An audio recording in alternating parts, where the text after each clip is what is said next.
Keempat tu ialah alkana, alkena, alkohol dengan asid karboksilik. Okey, sebelum tu ada satu nota di buku teks kamu yang cikgu nak betulkan. Kamu buka muka surat 83. Okey, ada buku teks dengan kamu sekarang ni. Ada cikgu. Ada cikgu. Okey, Wan. Cikgu nak kamu cuba baca 5 tindak balas penambahan yang berlaku pada alkena. Merujuk buku teks kamu tu. Penambahan hidrogen. Yang kedua penambahan oksigen. Okey. Yang ketiga penambahan halogen halida. Yang keempat penambahan air. Yang kelima pengoksidaan menggunakan larutan kalium manganat. 7 berasid. Okey, tengok pada nombor 3, kita betulkan ada satu kesalahan di situ lah. Nombor 3 itu sebenarnya penambahan hidrogen halida. Penambahan hidrogen halida kamu betulkan, bukan penambahan halogen. Halogen tu kasih pangkah dia. Biasalah balik pada sini, tengok balik.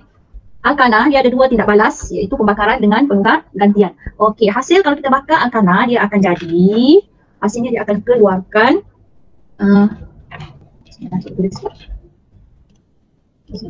dan air kan. Ini untuk alkana. Okey, kemudian kalau tindak balas penukaran tian, kita hanya tambah halogen itu contohnya bromin ke fluorin ke Br2 F2. So hasil dia masih lagi alkana. Okey. Ini untuk tindak balas pembakaran tindak balas kimia bagi alkana. So dia ada 2 lah, satu pembakaran, satu lagi penukar gantian. Okey, kita pergi pada alkena.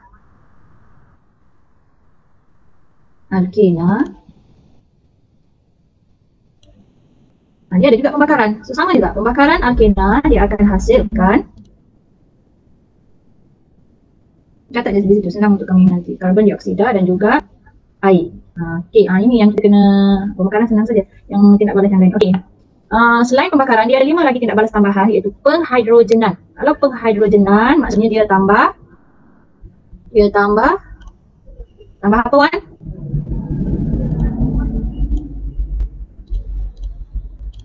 Tambah hidrogen. Okey, ini maksudnya dia tambah hidrogen. So bila dia tambah hidrogen, hasilnya kita pilih hasil saja. Kita pilih hasil dia. So hasilnya dia akan jadi daripada alkena tadi, dia akan jadi alkana. Alkana, dia akan pecahkan ikatan ganda 2 tu.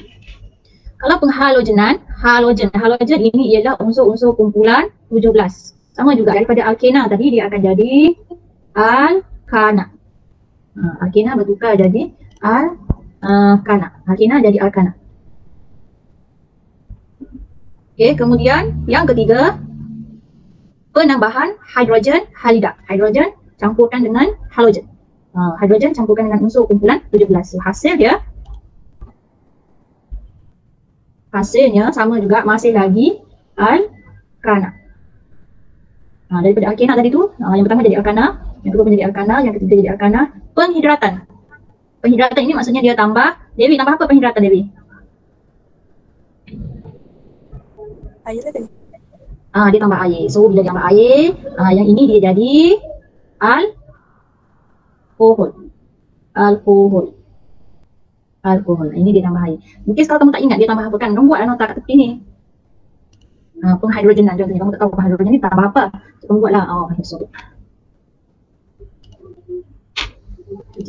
Okey, dia tambah, kalau penghidrogenan dia tambah hidrogen. Tak nampak mana ni? Ni jauh. Kalau penghalogenan dia tambah, contohnya cikgu bagi di sini bromin, unsur kumpulan 17. Kita catat saja, ni untuk nota ringkas kamu lah, sebab nampak macam ada lagi yang tak faham tu. Penambahan hidrogen halida, dia gabung hidrogen dengan unsur kumpulan 17, contoh. Penghidratan dia tambah air, so hasilnya dia jadi alkohol. Pengoksidaan, kalau untuk alkena dia tambah apa? Dia oksidakan alkena itu, dia menggunakan pengoksidaan, dia gunakan kalium, ada 2 yang dia guna, kalium manganat 7 berasid dengan kalium dikromat 6 berasid, ada 2 ni. Sebab dua-dua ni bila kita tindak balaskan dia akan hasilkan oksigen. So hasilnya bila dia berlaku tindak balas pengoksidaan, dia akan jadi alkohol. Tapi alkohol dia ni dalam keadaan diol.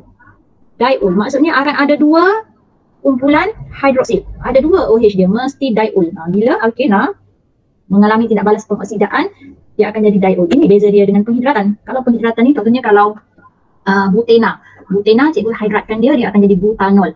Tapi kalau dia mengalami pengoksidaan, dia bukan jadi butanol, dia akan jadi mungkin 1, 2 butadiol. Butadiol. Okay. So ada 5 tadi. Penghidrogenan, penambahan hidrogen halida, penghidratan dan pengoksidaan. Okay. Ya, bagi yang baru masuk, ini kita nak ringkaskan tindak balas kimia bagi sebatian karbon. So, kita buat jadual sifat kimia dia. So ada 4 saja sebatian, alkana, alkena, alkuna tiada tindak balas kimia. Ada tapi di peringkat kita ni kita tidak belajar di peringkat sikit. So kita ambil alkana, alkena, alkuna tiada, alkohol, asid karboksilik. Ester pun tiada. Sebenarnya ada 4 sahaja. Tapi bila kamu tidak buat jadual, kamu tidak nampak, kamu rasa macam banyak. Jadi kamu tak ingat. Senang saja nak ingat. Buat jadual, buat comparison macam ni boleh tengok. Alkana ada 2, alkena ada 5 untuk penambahan, 1 pembakaran. Okey, kemudian kita tengok alkohol. Kita pergi pada alkohol. Alkohol ada 3. Ada 3 alkohol ni saja. Pembakaran, pengoksidaan dan juga pendehidratan. Okey, kita tengok. Kita besar dulu. Kita pergi pada alkohol. Okey, kalau pembakaran alkohol sama juga. Kita pakai apa pun hasil dia sama saja, iaitu karbon dioksida. Hasil dia, kita tulis hasil dia. CO2 tambah air kan hasil dia. Dia bertindak balas dengan apa? Contohnya kamu tak tahu, tak ingat lah dia bertindak balas dengan apa kalau pembakaran. Tulislah kat sini dia bertindak balas dengan oksigen. Kalau pembakaran bertindak balas dengan oksigen. Hasil karbon dioksida dan air. Okey, pengoksidaan. Okey, pengoksidaan tadi kita dah jumpa pada alkena. Kan, pada alkena tadi kita tengok mana alkena tadi. Ni penambah pengoksidaan. Kalau alkena dia mengalami pengoksidaan, dia berubah jadi alkohol. Ni yang sebelah dia. Alkena jadi alkohol. Tapi kalau alkohol bila dia mengalami pengoksidaan, dia akan berubah jadi asid karboksilik. Yang sebelah dia tu pula. Karboksilik. Dia berubah jadi asid karboksilik. So pengoksidaan apa yang diguna sama juga, dia menggunakan kalium manganat berasid ataupun kalium glikomat berasid. Itu dia lah, takut kita tak ingatkan KMnO4. Tapi beza dia dengan alkena, dia ambil juga air. Dia ambil juga air.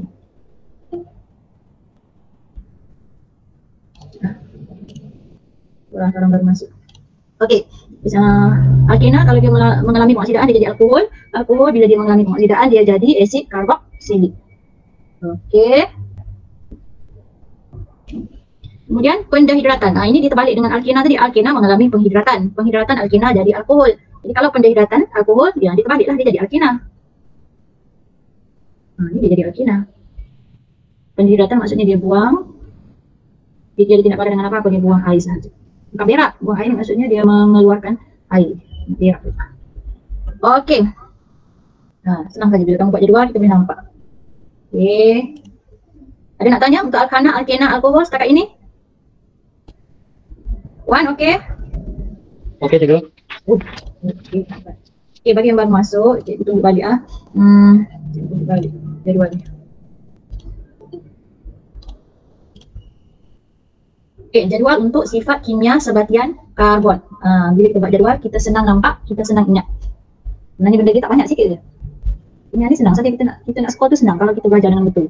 Okey, kemudian kita pergi pada asid karboksilik. Asid karboksilik dia ada 2 tindak balas dia. Yang pertama tindak balas kimia, yang kedua tindak balas alkohol. Okey, tindak balas kimia ni kita dah jumpa masa kita belajar tingkatan 4, itu tindak balas base dengan asid.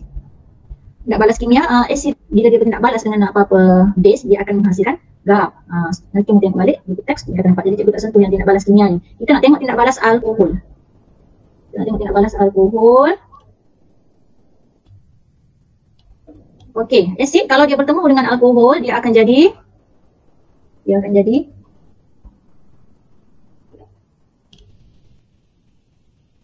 apa? Ester. Tindak balas alkohol maksudnya asid tambah alkohol, dia akan menghasilkan ester. Okey, selesai. Tak banyak pun, sikit saja. Okey, habis. So, nanti lengkapkan jadual ni dalam buku tulis kamu. Jadikan dia nota ringkas. Kemudian cikgu nak sambung perbincangan yang kemarin. Soalan nombor 12 kan. Okey, soalan nombor 12.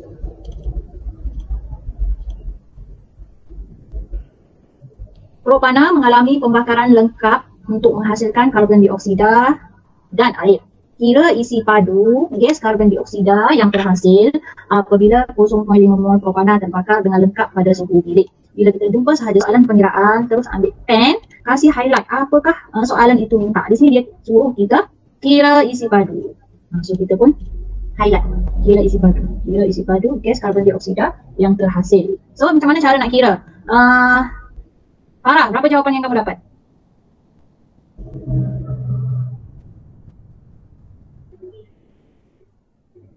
Itu Farah.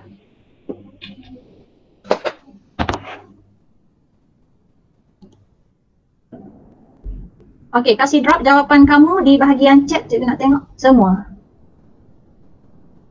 Tulis saja berapa nilai yang kamu kira kamu dapat. Okey, Cikgu Natasha temu janji. Okey, Atif, okey, Najwa, okey, Aisyah, lagi yang lain? Okey.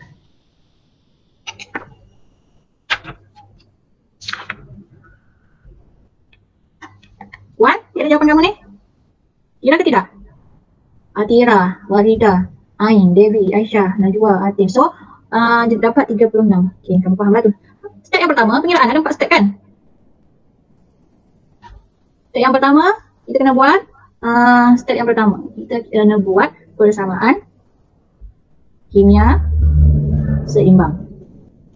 Atif, apa persamaan kimia seimbang yang kita dapat, Atif? Cuba sebut. Apa cikgu?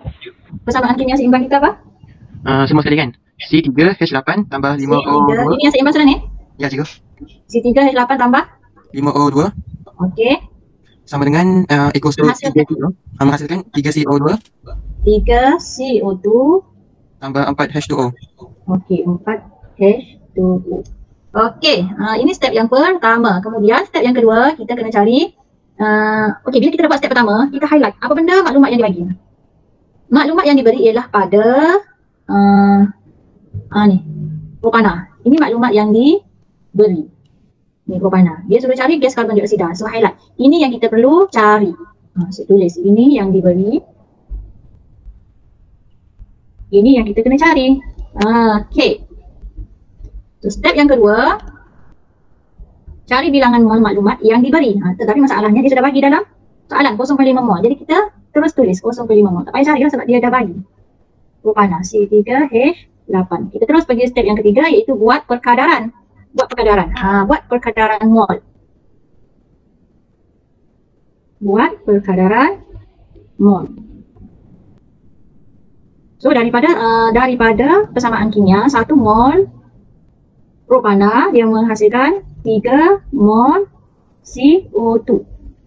Ini daripada persamaan kimia. Tapi daripada soalan dia minta 0.5 mol. So dia akan berkadaran dengan 3/1 darab 0.5 dapat 1.5 mol CO2. So yang keempat baru kita selesaikan. So bila kita selesaikan, dia sudah kira isi padu. Di mana formula isi padu ialah bilangan mol darab isi padu molar. Isi padu molar. So isi padu yang kita dapat 1.5 darab 24. Jawapan kita 36 desimeter padu. Okey? Mana betul? Okey, kemudian kita nak tengok soalan nombor. Okey, saya nak tanya apa ni? Atira. Ada Atira. Ya, cikgu. Okey, rantai terpanjang berapa bilangan C? 4. 4. Okey, kalau itu Atira cakap 4. Rantai terpanjang, kita cari ayah dia dulu. Kalau cikgu tanya 1, rantai terpanjang berapa yang kamu nampak? C dia 1.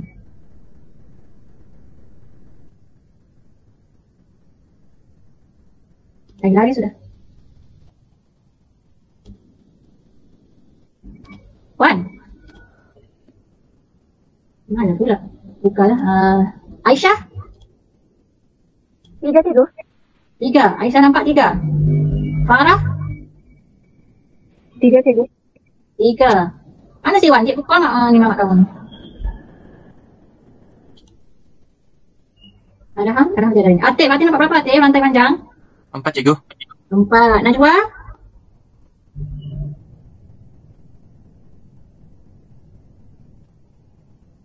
Najwa pun hilang. Okey, bila kita sebut rantai, kita pakai rantai emas, rantai tangan, rantai leher. Bentuk rantai ni dia tidak, bukan tak terbentuk dia begini rantainya. Rantai lah dia fleksibel. Tapi dia tidak putus, dia bersambung rantai. Kan? So, rantai ni dia boleh bentuk begini, bentuk macam ni. Asalkan ada rantai tu asalkan dia bersambung. Kalau dia putus-putus, tidak panggil rantai pula. Okey, so kita nak tengok yang bersambung. Dia bersambung, dia tak putus. So kita letak pen kita tu. So start daripada sini. Daripada sini kan. Okey, kita jalan lagi sampai C. So boleh lagi kita tidak pen kita ni berjalan tanpa kita angkat dia. Sama ada kita nak pergi bawah ataupun kita nak naik atas. Okey, dia bersambung kan. Naik. So berapa C yang kita nampak ni? C yang kita nampak ialah T yang 3 pula 4. 1, 2, 3, 4. Kalau tak nak macam ni pun boleh. Contohnya satu lagi. CH3, CH2, CH2. Ada lagi yang salah. Kalau tak nak ke bawah, kita boleh sambung naik atas pun boleh juga. Yang penting kita tidak angkat pen kita tu. So sekarang ini rantai paling panjang ada 1, 2, 3, 4 C. 4 C. Jadi yang ini ni kita panggil cabang anak dia. Sebab dia tidak ada dalam rantai terpanjang. Ini cabang anak. So cabang ini bertemu ataupun dia berpaut pada C yang keberapa? Kita kira lah. Nak kira dari kiri ke nak kira dari bawah. So kita dah cakap kita kena kira pada C yang paling kecil. Kalau kita kira dari kiri dia akan jadi 1, 2, 3. Kalau kira dari bawah dia jadi 1, 2. So kita ambil dari bawah lah 2. Jadi nama dia sekarang sebab dia ada 4. Nama dia Bu. Amat itu bagi-bagi kan. Bu tanak. Lepas tu dia ada anak dia. Anak dia ni nama apa? Metil sebab ada C1. Metil. Si metil ini pegang tangan ayah dia pada karbon ke Jadi 2 metil butana. Sama juga yang ini pun. Kita kira C dari atas, C1, C2. So nama dia 2, dia ada anak nama metil. Bapak dia nama butana. 2 metil butana. Kamu nampak 3 tu sebab kamu nampak begini. Yang 3 tu mungkin kamu nampak. Kita tulis pada CH3, CH2, CH2, CH3. Ada yang ambil yang ni. Ada ambil ini je. So dia kata ini anak. Salah. Tak boleh. Sebab dia boleh sambung lagi ke bawah ataupun ke atas. Okey. Boleh faham Devi? Boleh cikgu. Boleh. Okey, nombor 15. Apakah jawapan yang betul yang kamu dapat? Nombor 15. T tambah 3O2 ABCD. Tulis di bahagian chat apa jawapan kamu.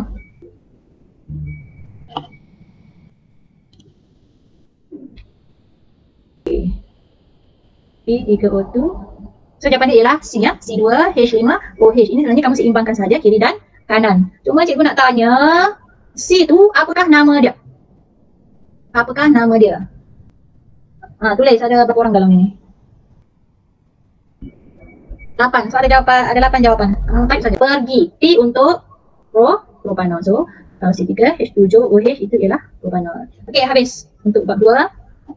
So kerja kamu nanti salin balik lah. Nanti dalam buku tulis kamu jadual tindak balas kimia bagi sebagian karbon. Ada 4 ni iaitu alkana, alkena, alkohol dan asid karboksil. Okey, ada soalan yang ini sebelum cikgu nak masuk sikit untuk tajuk bab 2. Ada soalan? Tidak cikgu.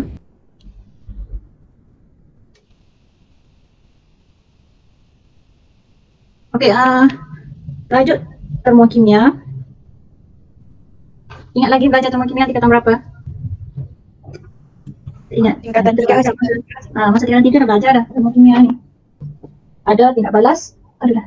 Termokimia ni kalau tingkatan 3 tu kita dah tengok tindak balas eksotermik dengan tindak balas endotermik. Jadi kita refresh balik apa yang kamu dah belajar masa tingkatan 3 tu. Kamu tengok muka surat 116. So masukkan nota itu dalam buku tulis kamu. Apakah tindak balas eksotermik? Apakah tindak balas endotermik? Okey. Kemudian itu yang pertama. Kemudian yang kedua, gambar rajah aras tenaga. Gambar rajah aras tenaga ada 2. Masukkan sekali. Gambar rajah aras tenaga bagi eksotermik macam mana? Gambar rajah aras tenaga bagi endotermik macam mana? Okey. Itu sahaja untuk kerja hujung minggu. Kemudian dah selesai, kamu send lah dengan cikgu. Bagi cikgu tengok. Okey kelas? Tak ada soalan, kita stop di sini. Jumpa lagi minggu depan. Ada soalan kan? Faham sudah? Okay, bye-bye. Thank you cikgu. Ya, terima kasih.